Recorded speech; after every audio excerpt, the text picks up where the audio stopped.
I don't fully trust this. I mean, like we were just having some technical difficulties because like on my end, LeeAnna wasn't showing up. And then on LeeAnna's end, I wasn't showing up. I don't know what's going on. We might not be showing up anywhere. We're just going to keep talking though. It doesn't matter that we're not showing up anywhere. We're just going to keep talking. We'll just keep talking. So today I have a nice Pinot Noir that I'm drinking. LeeAnna, you need to start. I had a consult right before this. I didn't have time to do anything but like slap on some lipstick. Yeah, that's probably wise. I don't do the drinking while I'm talking to clients.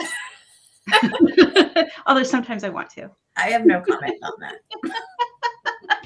Just hard alcohol for you, LeeAnna. Just, you know, that's how I am. Oh my God. All right. So why don't you start us off, LeeAnna? Yeah. So hi, if anybody's watching. I am LeeAnna Buis, and I have Dr. Marci Koski here. And we are certified feline training and behavior consultants with Feline Behavior Solutions. I think the logo is right there. And basically we are kind of like cat therapists, kind of like therapists for people who own cats. And today, you know, we come on every week and just try to give some, you know, helpful tips and tricks, some insights into why your cats do what they do and how you can make them stop it sometimes. And so this week we want to talk about what to expect when you're bringing a new cat into your home.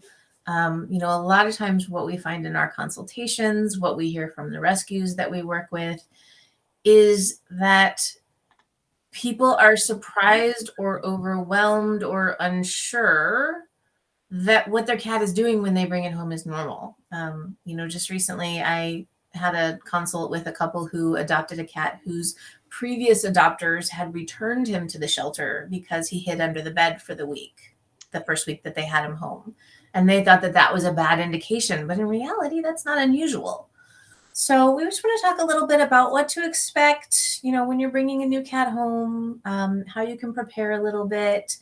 I know we've had some interest in talking about cat introductions, so we'll talk a little bit about that today. We'll tackle a little bit more of that in future lives because it's a pretty extensive topic. So that's kind of what we're going to do today. We're winging it a little bit. You know, if you guys have questions, if you have scenarios you want us to take a look at, please leave comments. Please let us know what you're thinking. Please let us know if everything we're doing is horrible so that we can stop it. So that's kind of where we're at. You know, the first thing that I want to say is just don't expect to bring a new cat home and have them feel completely comfortable right away. When you bring a new cat home, you don't know what their history is. They don't know you. They don't know the environment. Everything around them is new.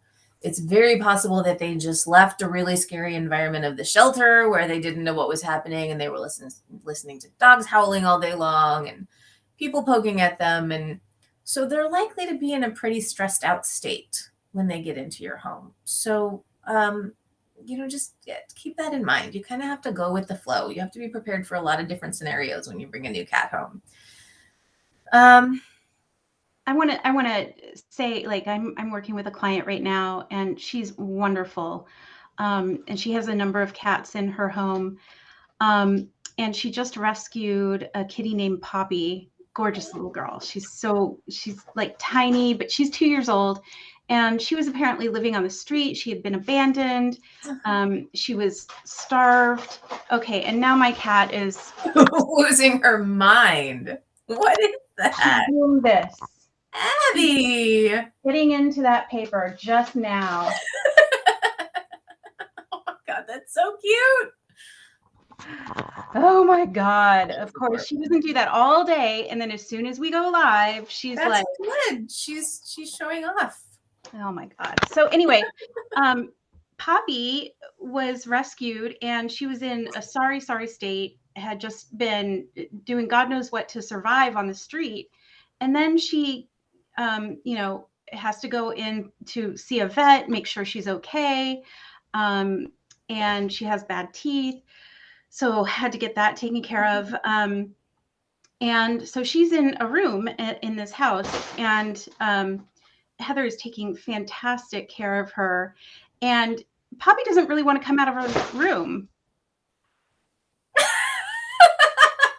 Anyway, Poppy doesn't want to come out of her room because, and just think about it, like if you've been through this huge trauma and then all of a sudden you get like the spa vacation of your life in a nice, safe spot, this nice lady is taking care of you, you get treats, you get toys, you get this amazing squishy bed, a heated cat bed, you get, you know, she has a couple playmates that she's playing with right now. The Hallmark Channel is on all day. I mean, like, it's just amazing. I wouldn't want to come out of that room. Yeah, that's not her being scared or miserable. That's her being really comfortable where she is. I'd be like, no, I'm gonna chill in here for a little bit. Yeah. Yeah. Yeah, so, absolutely. Yeah, considering, and you're right, LeeAnna, that shelter environment can be super, super stressful for cats. Yeah. One thing we'll talk about is scent and how important scent is for helping cats feel secure in their environment. Yeah. And in a shelter setting, it's often really difficult for a cat to get their scent established in a place that's supposed to be fairly clean. So, you know, a lot of the surfaces are metal or plastic, things that can be rubbed down and sanitized. And, you know, they might have a blanket or a little cardboard bed or something like that. And of course, they have their litter box. But and then all the sounds, the different cats, they smell weird. People smell weird. It's all this unfamiliar stuff. Dogs, medicinal smells if they've got a vet clinic inside. Yeah, they've been handled, and then people coming up to their little enclosure going, what's going on in there? So it can be really stressful for a cat. Yeah. So decompression time is very important. Yeah, they need time to decompress, to realize that they're safe. That's the big thing for cats. They need to know that they're safe, and that can take time. Yeah. And this is probably going to be an unpopular opinion. I want to talk a little bit about expectations or why you're bringing a new cat into your house. We hear it all the time. We see it all the time on our private Facebook group. Someone will have a cat who's very energetic or who's anxious or who's nervous, and they'll say, oh, get another cat. That'll help. Mm-hmm. Not always. And in fact, not often. I might even go so far as to say, you know, that can be the answer, especially if you have a young kitten, a very young cat, it's very active and needs a playmate, and you can bring a kitten in that's about the same age. Great. But we don't want people to think that the default answer is get them a mate, because cats are not social animals naturally. They will live in social groups if there are enough resources for everyone, but they don't crave that same kind of social interaction that dogs do. They don't hunt in groups in the wild. They're very solitary. And, you know, when we bring two cats together in a home, we're pretty much eliminating all of their options for dealing with that the way they normally would. They use space to deal with another cat in their territory. They use scent to determine where they can and can't be. And we're confining them in this small space and kind of taking away some of their natural, the natural ways that they deal with what they consider to be an intruder. So, you know, there are those times where you bring two cats together and they love each other immediately, and those are amazing. And I wish they were all like that. But more naturally, cats are not going to get along immediately. You're going to need to separate them for a while. You're going to need to go through a slow introduction process. And, you know, if you've got a cat who's already anxious, bringing another cat into the house can make that worse, not better. You know, if your cat loses a companion or had a companion that they were very close with, that doesn't mean that they're going to have the same reaction to another cat coming in. So, you know, it's just really important to think about how your cat reacts to other animals, whether you maybe want another cat more than you think your cat wants another cat. You know, are you doing this really for the benefit of the cat, or are you just really wanting a kitten? Because those are both legitimate, but one of them is going to be a lot more painful process for you than the other. And I would say really only bring home another cat first if you want another cat. So don't do something entirely for your existing cat. Yeah, it because has to be right for you too, or it's not right for anybody. exactly. And then the other thing you want to think about is potentially matching a cat that you bring home. Like say you go, okay, well, I think my cat would like to have a cat friend. That's great. What kind of cat do you bring home? And what I typically recommend is bring home a cat that matches your existing cat's personality and energy level and probably approximate age. So I see so often senior cats, one of them dies, then the guardian brings home a young crazy kitten. And that's a mismatch. I mean, it can work out. I had a similar situation and it worked out great. So it can work out, but it can also be very challenging for introducing cats. Yeah, I can tell you right now, I mean, I foster failed. I wasn't planning on getting another cat. I just fell in love and had to. But I have no doubt that my senior cat would be happier and living a better life right now if I hadn't adopted my youngest cat. Yeah. I have no doubt about that. She's not happy with him. He's not happy with her. We work every day to try to keep them just getting along. Yeah. How did Ollie do? So you have Ollie, that's your younger cat, and Chloe is your older cat. And you have fostered several, or at least a couple of younger cats. And it seemed like Ollie was getting along with, at least one of those younger cats. Yeah, it's an interesting dynamic because when I bring in a foster, I always keep them completely separate from my cats.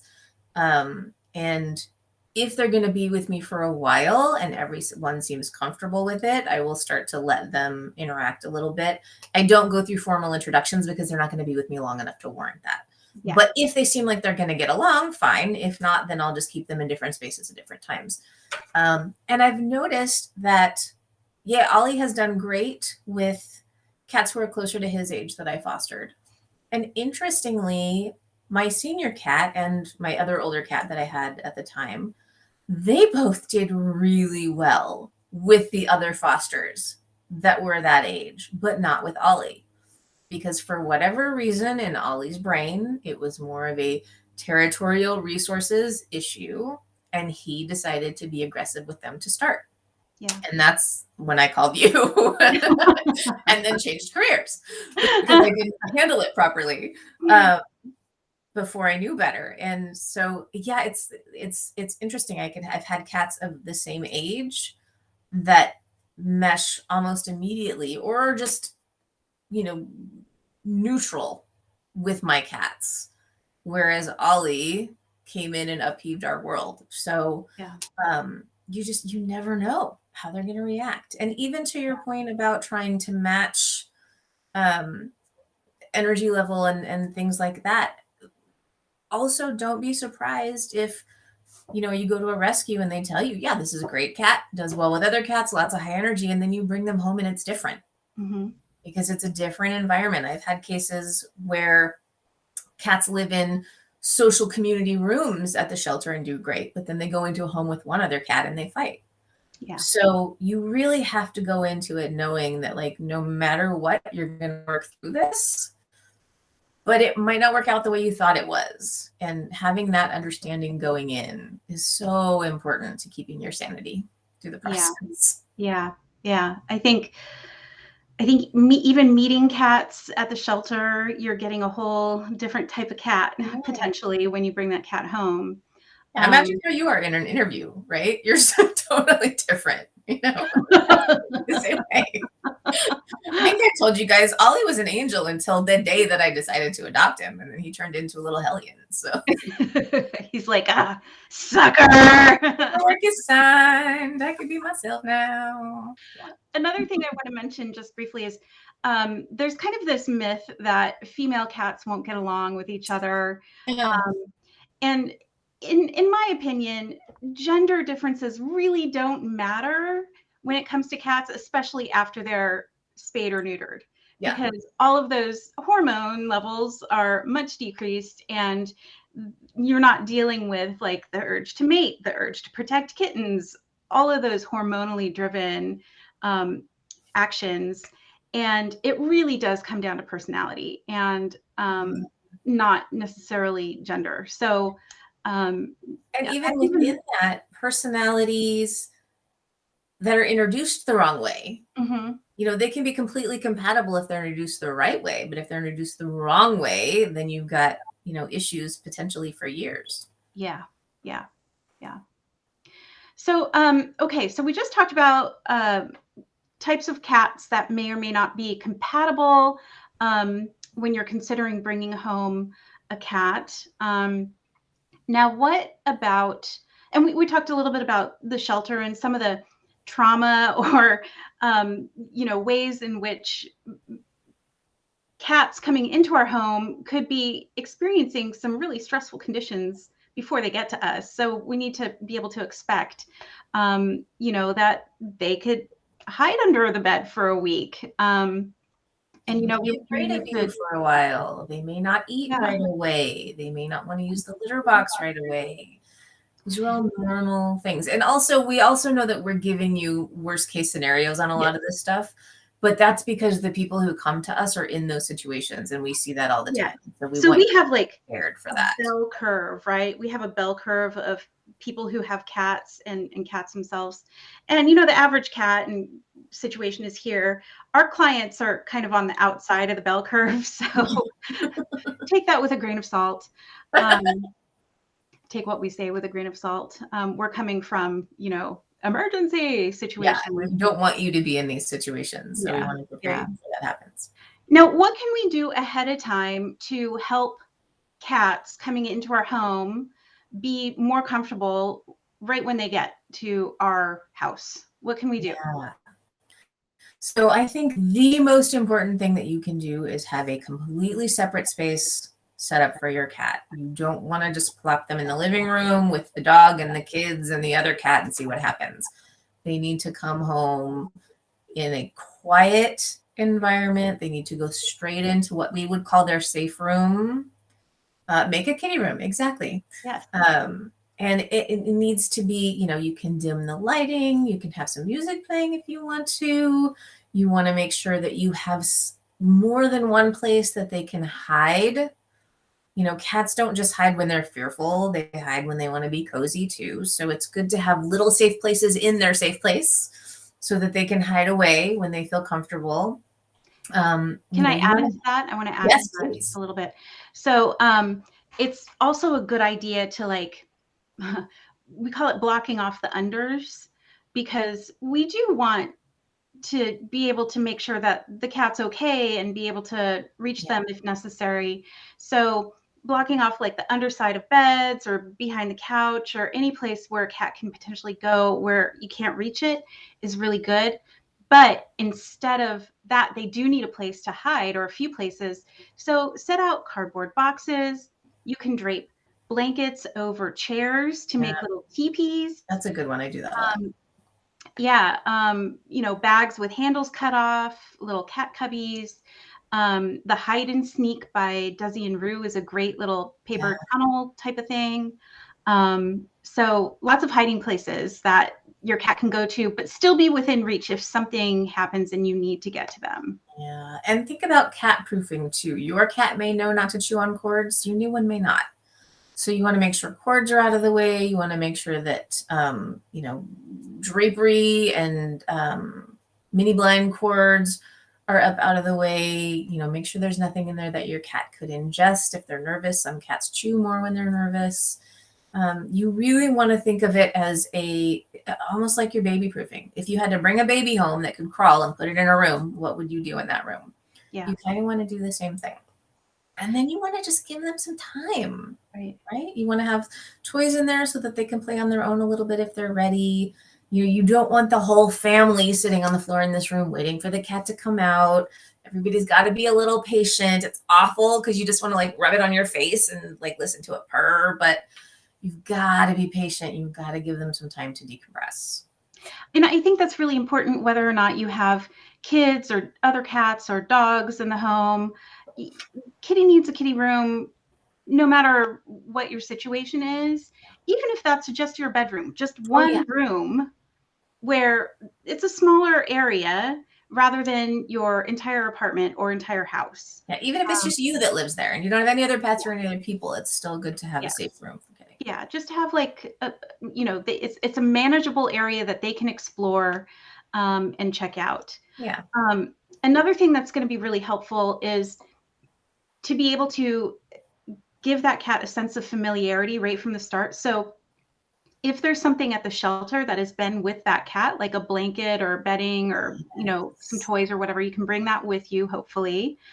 Then a couple of other things. It may help to have a Feel Away diffuser, a Feel Away Classic diffuser going in that room a couple of days ahead of time. And then Tanya wrote video cameras. That's a good idea. You can see what's going on. Yeah. And it makes you feel like you're kind of engaging, even if you can't really engage. Yes. You can rub the video camera on your face and feel like you got your cat. You might want to get some Feel Away spray so that you can spray any kind of new objects, bedding or whatever your cats might be, your new cat might be coming into close contact with, just to help that cat feel a little bit more familiar. Feel Away is the classic Feel Away is the feline facial pheromone. It's a synthetic version of the feline facial pheromone, and it's what cats use to mark things when they rub up against. I'm rubbing up against LeeAnna right now. Super creepy. Super creepy. Sorry. But would you also recommend, like, for people who already have cats, you don't want to grab your existing cat's beds and blankets and things and throw them in this room right away, right? You want this new cat to have their own space and their own scent. So don't fill it with your old cat's stuff. Yeah. Not right away, at least. Not right away. You want to be able to help your cat establish their scent. So put scratchers in that room. Even cheap cardboard ones are great. Yeah. Cardboard scratchers are fantastic. Cats really like them usually. Catnip, loose catnip, you can throw that down on the floor and the cat can roll around on it. Oh, here's a funny story. So I volunteer at a rescue called Furry Friends here in Vancouver. And we had this cat come in a few years ago named Kahlua. Gorgeous black and white cat, long hair, but hid in the cupboard of the med room for like a couple of weeks. And you would go in there and you'd be like, hey, Kahlua, I'm coming in. And all you hear is like, and growl. And, if you try to open up the cupboard a little bit, he would just be like, rah, and then like spitting and hissing and just totally terrified. And then someone discovered that he really liked catnip. And that catnip just allowed him to let down his guard a little bit. And then he started coming out of his shell immediately. Wow. Started giving him treats. He was practically a lap cat within like a couple of weeks. God bless the catnip. Super sweet. Wow. And the thing with catnip is it's a genetic thing, whether cats respond to it or not. So if your cat doesn't like it, you can't teach them to like it. It's genetic. They either have a reaction or they don't. They can't control whether they have a reaction. Yeah. So it can be a great way to kind of force your cat to like the equivalent of have a glass of wine and chill out. Yeah. Whether they want to or not. Yeah, just like lowers that stress level a little bit and may help them to just loosen up a bit. So story. I like that. Yeah, it was great. I love Kahlua. Kahlua was great. I have some pictures of him and me too. He was a great cat. So yeah, scent, super important. And then, so you're going to have everything your cat needs in that room. You're going to try to put the food and the water away, as far away from the litter box as possible. If you can, have a way for that cat to get up and off the ground, because a lot of times that will help cats feel more secure and safe. If you have a window, give them something to perch on so that they can look out the window. It's, I think, just helping that cat relax and feel good is what you want to do. Now, what do you want to do once you have the room set up and your cat's there? How do you start growing that relationship and building that trust with a cat? Yeah, so that depends a lot on the cat. And this is where you really want to follow your cat's cues. They're going to tell you with their body language when they're starting to feel comfortable in the space. And we're not saying that you need to hide outside the door and not see your cat for a week, of course. But, if you've got a really nervous cat, you're going to want to move much more slowly than if you've got a kitten who's ready to play. And your best bet is just to start really slowly spending time in that room quietly. You're not going in making a lot of noise. You're not bringing the whole family. Maybe it's one person at a time. You're keeping your voice low. And how you interact really depends on their comfort level. And I think that's where Marci and I professionally can be helpful for people, especially if you're adopting a cat who maybe has severe fear, aggression, trust issues. There are really specific things to do in those cases to start to build a relationship with that cat. But if you've got just, a pretty mellow, maybe a little anxious cat, start building those relationships, start bringing treats in with you. You can toss treats gently. Don't chuck them at the cat. Toss them gently from across the room to start building the relationship. If they're food motivated, you can use really long wand toys like the bird that we love that let you play a little bit, but from a nice distance so the cat doesn't feel like you're up in their face. Turn on a little battery operated toy that they can play with on their own while you're in the room. So you're starting to build positive associations with your presence. You're getting them used to you. And if they're comfortable, then great, hang in there for a while. If they seem a little anxious, just do this for a couple minutes and then leave, because you don't want them to feel like you're forcing yourself on them. Cats get really anxious when they don't have any choice. So yes, reading a book, absolutely reading a book. Or if you're me, taking your little laptop in there and watching TV, because I don't read. Absolutely, Tanya. And one thing I usually recommend is to sit on the floor so that you're kind of on their level and your feet are out. They can come and smell you. You might even, if you wear glasses, take your glasses off, put them near you, because that carries a lot of your scent right there. Check your email. Turn off your sound so they don't get blitzed out if they're, by noises. But yeah, that actually worked for me once. I had one of my fosters that came in was, well, this is a good point. So this foster was really great in the shelter. Soon as I brought him home, he got very aggressive. And my thinking around that was that as soon as he got into a room of his own where he had some control, he became afraid of losing that control. Yeah. So he would get really aggressive with me anytime I would come in the room. And so I couldn't pet him. I couldn't talk. I could, stand on the other side of the room, but he wouldn't let me interact with him. The first day that I went in there with my laptop and just did my work in that room, sitting on the floor, it took maybe 3 hours, and then he was in my lap. But for days prior to that, he wouldn't come near me. So yeah, absolutely. Sitting quietly in the room and just doing your own thing. And I think that's a lot because, you're not looking at the cat. You're not, a lot of times cats perceive direct eye contact to be threatening. Think first about step it. In the prey sequence. Yeah, exactly. It's the first step in the prey sequence. And cats recognize, when I'm staring, that means I'm hunting. So if this critter over here is staring at me, I better look out. So just paying attention to doing your own thing allows them to be less threatened, be able to come out, give you a sniff, figure you out a little bit. You can hold out your hand. I just usually, when I go into clients' homes, I do this a lot. I go into clients' homes and people will say, you won't see my cat. My cat never comes down. I'm like, okay, that's fine. Whether I do or don't, it kind of bums me out because I like to go and play with I'm going to be honest. I like to go and play with people's cats. But usually what I do is I just come in and sit down, put my bags down, bags with lots of catnip and in them.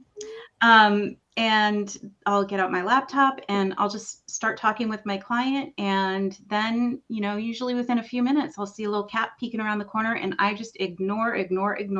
When all you really want to do is like run at it and grab it and squish it. let me love you. Exactly. That I want to do with every single cat. So it takes all my self-control to just ignore the cat. But usually, and then the people are like, oh my gosh, my cat never does this with visitors. And they think I'm magic, but I'm not magic. I just have a lot of self-control. Ironic thing, when you came to my house, my cat, who loves it when people come over, hid the entire time. Mind you, she was only here for like 45 minutes, so there wasn't a lot of time, but It wasn't a long time. it was really bizarre. It's like, because he knew that like Marci was his therapist and knew all of his secrets and didn't want to come out and face her.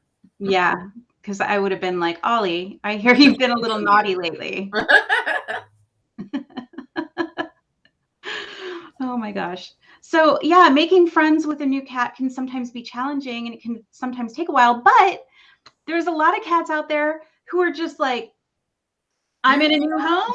I'm the king of the castle and this is now my place. And maybe they want to hang out in their room for, 15 minutes, but then as soon as that door closes, they're like, wait, I want to go out. I want to see what's going on in the rest of the house.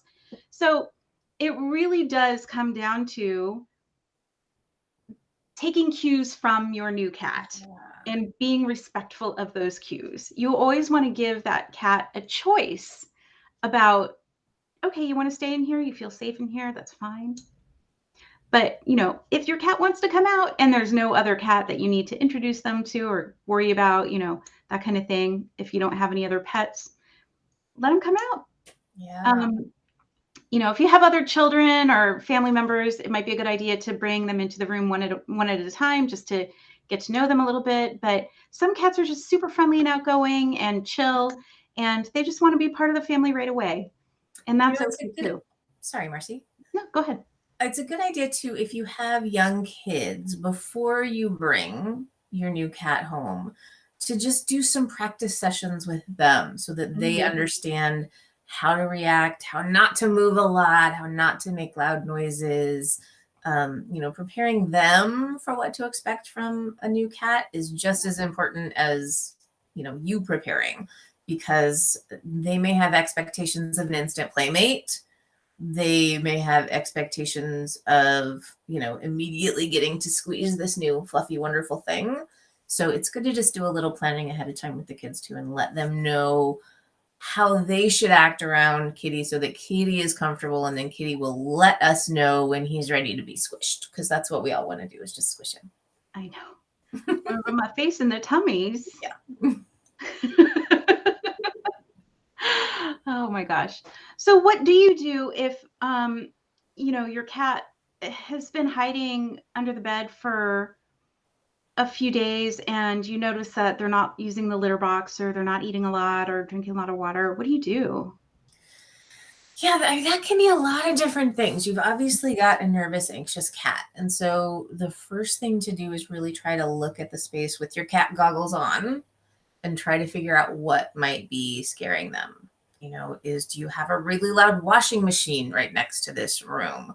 Are the kids playing loudly right outside the door? Is there a dog that's outside barking? Is there something that could be making this cat anxious? Is the space too big? Is the space too small? So that's your first step, is trying to see if there are any obvious triggers that you can get rid of right away. You want to hit number 2? I would say, yeah, it never hurts to be in contact with the shelter and or veterinarian. Because obviously you don't want your cat to go too long without eating or using the litter box or drinking. That can be very dangerous. 24 hours is about the max. I actually just talked to a vet about this today, in fact, that it's not uncommon for a scared cat to not eat or drink or use the litter box for even, 8 or 9 hours. That's not uncommon. If you hit the 24-hour mark and any of those things aren't happening, that's when you need to talk to a veterinary professional for sure. Yeah. I mean, don't forget that stress can be a huge factor when it comes to urinary issues. Yes. And, it can really exacerbate, urinary or bladder infections, and flare-ups for existing cystitis. So moving a fearful, or even just kind of I mean, cats are really good at hiding their stress and hiding their fear sometimes. So a total change in environment can really kind of trigger some of those stress reactions that can result in some significant health issues. So we want to not worry about a urinary blockage, you know, especially in male cats, which can be deadly within even just a couple of days. And so if you are at all concerned about your cat not eating or drinking or using the litter box, definitely call the shelter if they have a vet on staff, or call a veterinarian and see what you should be doing. And that brings up a good point too, that I know this sounds like 101 reasons not to bring a new cat into your house. And I promise that's not what we're trying to do. We would have all the cats if our cats would allow us. But another thing that you find quite often if you rescue a cat is that there are a lot of health issues that are hard to identify in the shelter environment. So it happens quite often where I'll bring a foster in who they think is fine. And within the first couple of days, we'll realize maybe that there's a little urine in, or little blood in the urine, or that there's a little limp, or there's a watery eye or something. You know, so trust your gut. Don't think, well, I just adopted him 3 days ago and they said he was fine, so everything should be fine. If you think something is wrong, trust that and look into it, because there are things that they're just not going to be able to catch in a shelter environment because the cat's already not acting naturally. Right. So, yeah, trust your gut in those cases. Yeah. Yeah. All right. Well, I don't know if I have any more to add about this topic. I think, LeeAnna, did you have anything else we need to talk about? I don't think so. I mean, this was, you know, step 1 of 107 in introducing a new cat into your home. There's a lot to it. Yeah. It's just so get pet insurance. Okay. Yes. Let me tell you, one of our commenters just said get pet insurance. I happened to get pet insurance 3 months before one of my cats became terminally ill, and I spent over a year. I probably spent about $10,000 out of pocket. If I hadn't had pet insurance, it would have been 25 or 30. I would have been cleaning out the bank account and cashing in retirement accounts.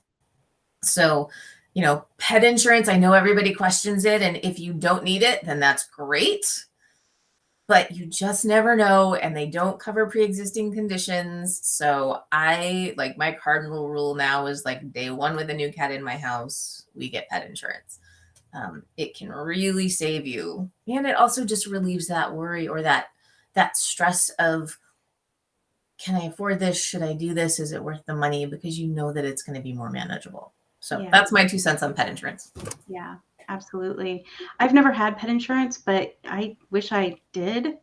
I think my cats are too old to qualify for pet insurance anymore, unless I want to pay like $1 million. You know, I got Chloe insured at 15. And it wasn't bad. So I'll have to look into it. My cats are 12 and 13. I mean, 3 of them are 12 and 1 of them's 13. Make it sound like you only have 2 cats. That's cute.